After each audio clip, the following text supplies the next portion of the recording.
Tennessee leaders want to implement some new flood preparedness tools they say could have saved lives during the deadly 2021 Waverly flood.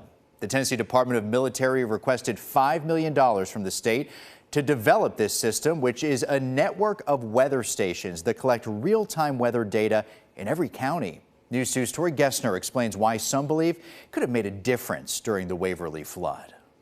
It was a tragedy no one saw coming until it was too late. We was watching how marks on the wall to see how much higher the water was coming, which our heads was already touching the ceiling. The morning of August 21st, 2021, floodwaters rose quickly and swept through parts of Humphreys County. Trucks, sheds, buildings, houses, everything was just floating downriver, causing unimaginable damage, taking 20 lives with it. I found a body and I thought it was my dad.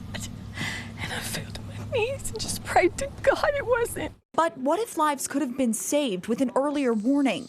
The Tennessee Department of Military is asking for funding for equipment that would do just that, hoping to build a weather station in each county that measures rainfall, wind speed, and more in real time, called a mesonet system. Right now, each airport is equipped with a special rain gauge that we can get real-time reports from during weather events. We really need a lot more data when we are in the thick of it with severe weather and winter weather to know how much precipitation is actually falling.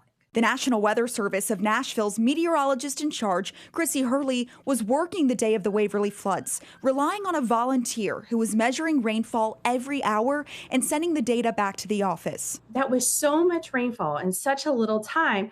And so having a real-time observation in those locations in every single county would really help the National Weather Service, help make decisions in real time that can be the difference between life and death. Providing more data and information automatically to give those under a weather threat an earlier warning. Tori Gessner, News 2.